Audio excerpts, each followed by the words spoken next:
Okay. Good afternoon, students. It's quite interesting to have live interaction sessions with you on the subject of the fluid mechanics, which is one of the interesting courses in engineering discipline.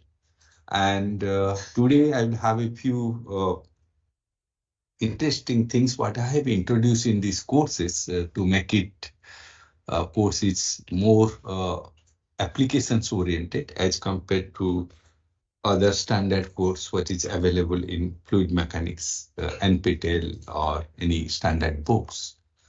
Most often the fluid mechanics, what we segregate it or divide it into two parts. As you know it, you are aware about solid mechanics.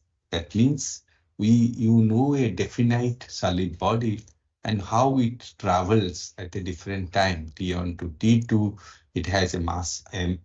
And when its velocity increases or decreases, we call accelerated and deaccelerated. But when you come to the fluid mechanics, so we don't have a very specific mass way in a solid mechanics, it's easy to understand it.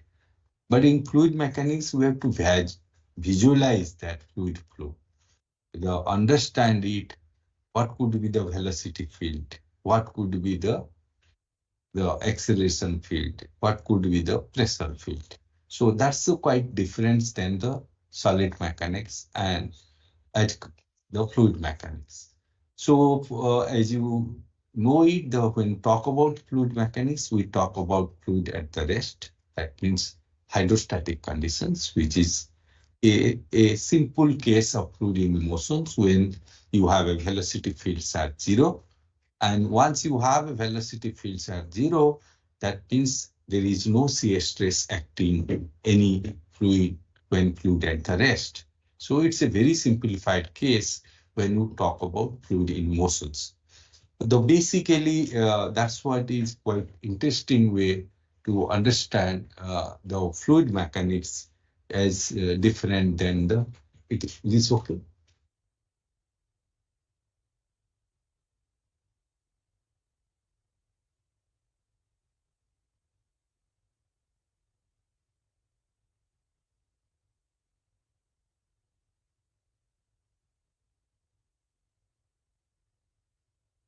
It is not covering the screen.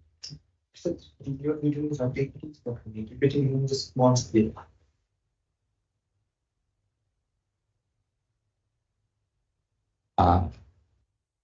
It is now. But any giant somebody? Oh, 5% giant. Okay.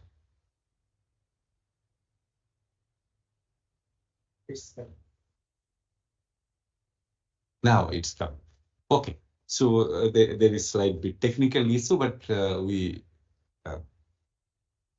it's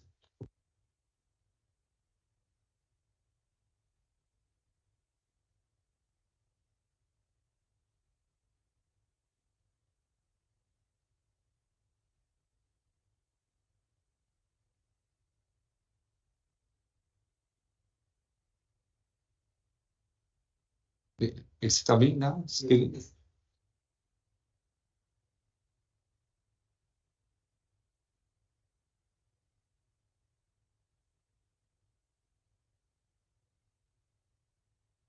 Still is okay. Okay, so basically there is slight bit technical issue. That's no problems. Okay, as I was discussing it, that when you try to understand the fluid mechanics, it's a quite interesting subject, and we deals about fluid at the rest, fluid in motions. So when you have fluid at rest, it's a very simplified case because you can understand it. Any fluid particles you take it, the velocity is zero. That means fluid at the rest. When fluid is at rest, your shear stress acting in any planes is equal to zero.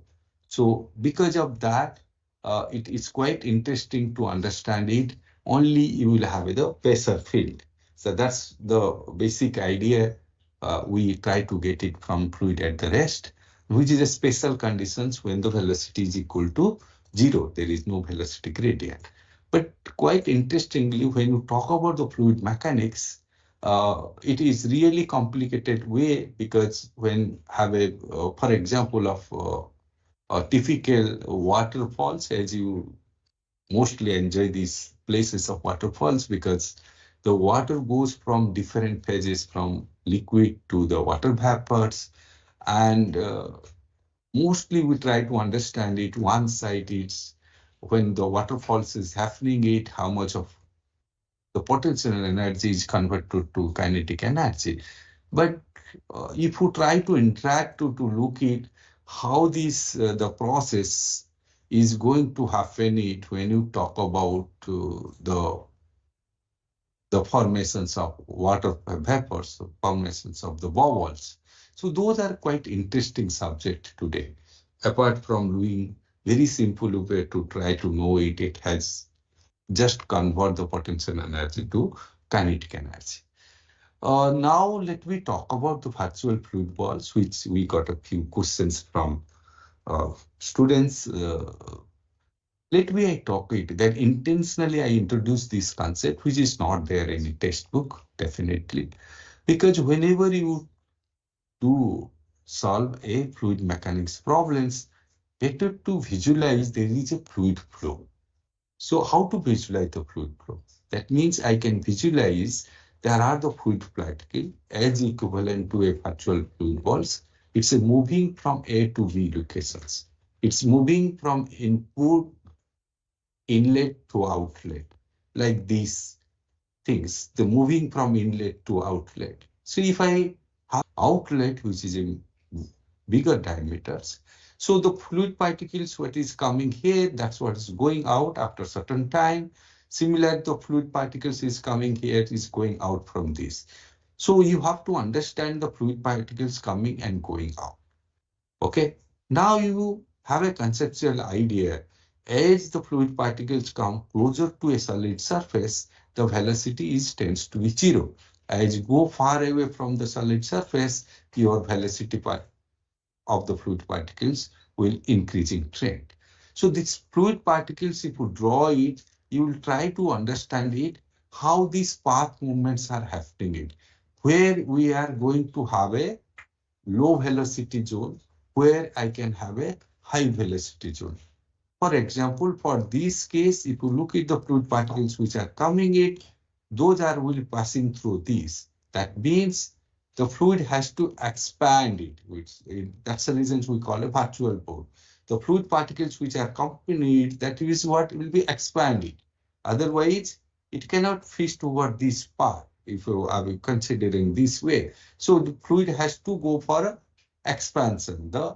On the strain, it has to go through it.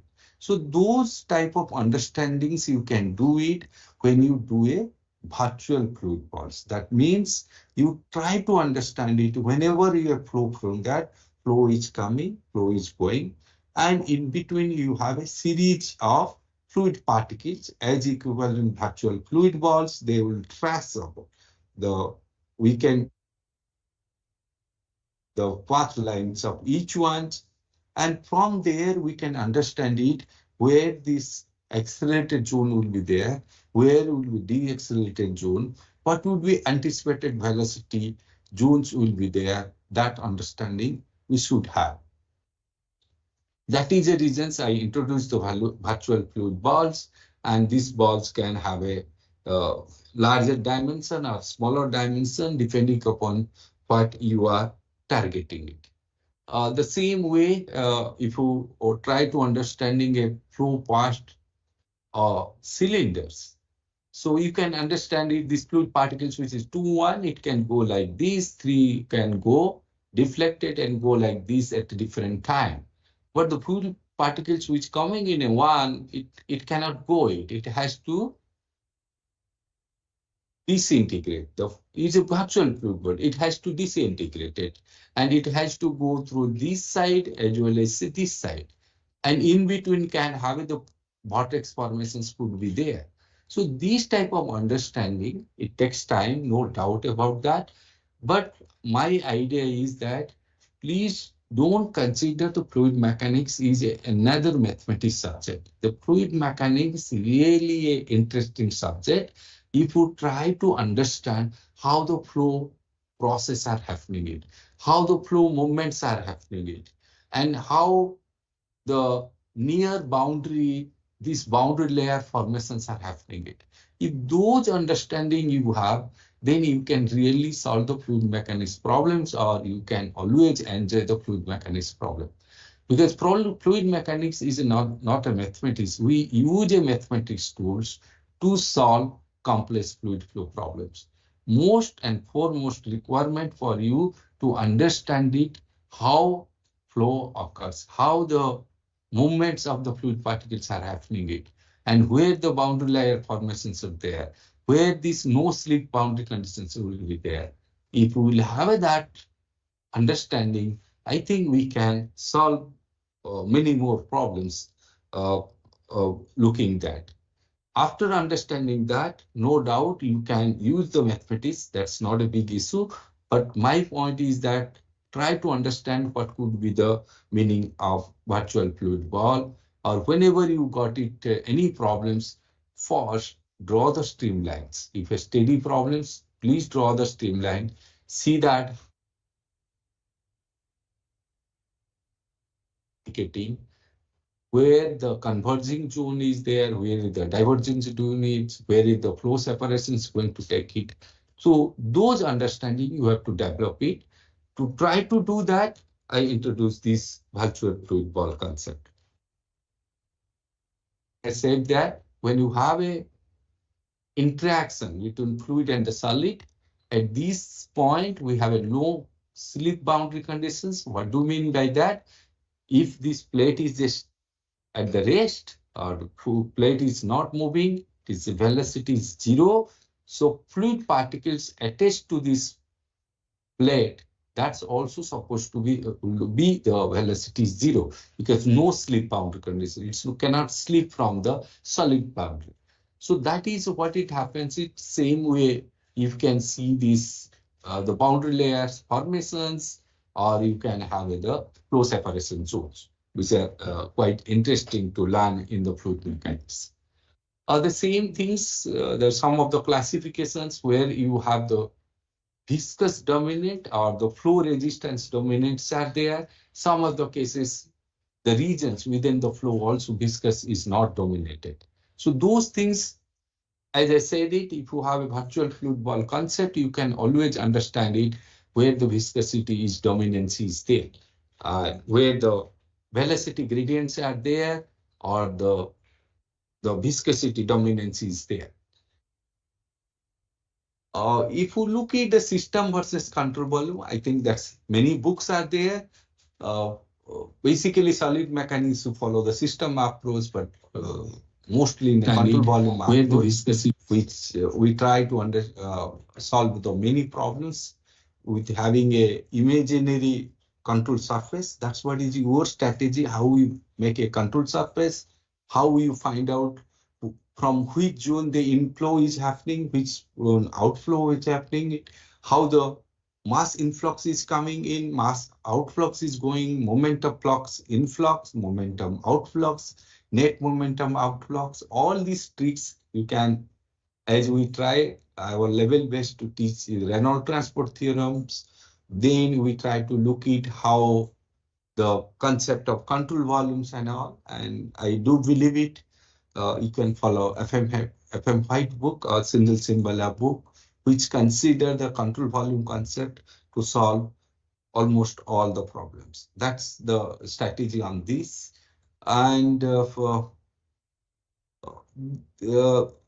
this is what the difference in Lagrangian Eulerian framework. Similar way, what we look at, whether you look at, it's quite interesting here if you look at the frame of reference, we call it, okay? So if the concentrations measured by the P, if it's travel it, as it's move it, it's measure the concentrations, so it will happen like this. If the A locations Okay, E is measured in concentrations, will have a Eulerian framework because framework is fixed. Okay, this is the Eulerian framework. This is the Lagrangian framework. As the boat is traveling it, so it's measuring the concentration. So initially there is no concentration. As it's move it and have high concentration, then it's goes it. But a person at A putting a sensor at these locations, so initially there is no concentrations, after that concentration increase this. But one is a fixed sensors, another is movable sensor, or it's moving with a velocity v field. So these are what the difference between Eulerian framework and the Lagrangian framework. This is what, just to have an introduction part. So if you have any questions, please type in YouTube chat box. How many participants are there? Thanks. Okay. Yes, please, they can interact me virtually, no? Hmm? This is Microsoft. Yeah. Yes, you can interact with me. You can interact me, put a questions there, or it's my Microsoft team. You can join. You can join online mode and you can ask me questions.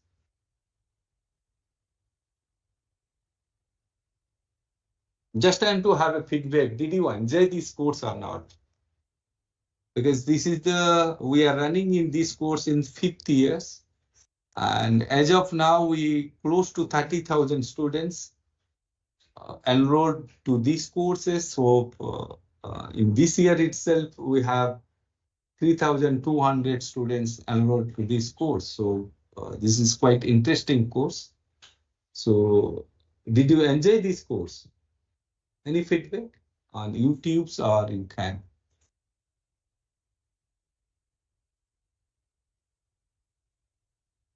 Or which part of the course you like, or which part of the chapter, which chapters you don't like it? That's why it is expected.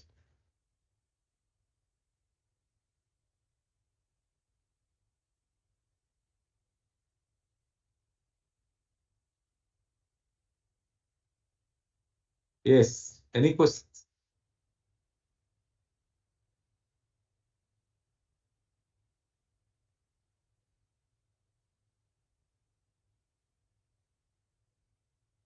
Any questions?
Uh, I'm audible to all of you, or just have a how many type? They are posting anything? No.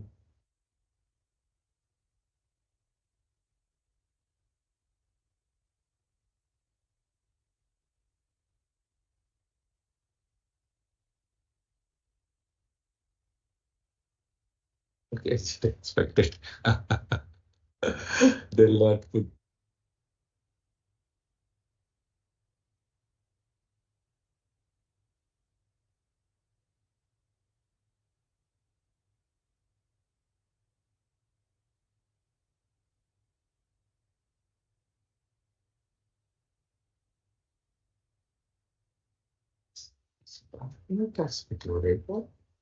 ये बात नहीं आ रही क्या?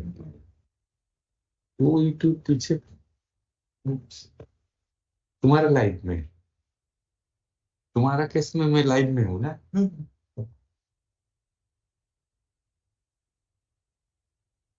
You can wait for 2 or 3 minutes and close. Anyway, okay. Okay, any questions are there? So otherwise we'll close down it. Any interesting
okay, I can close.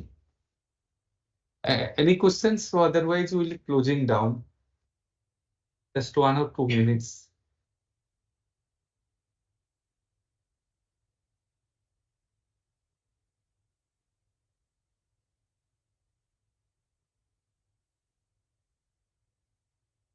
Any questions?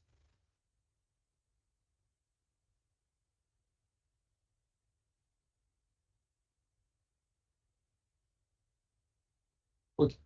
Thank you a lot for who those are attending this interaction system.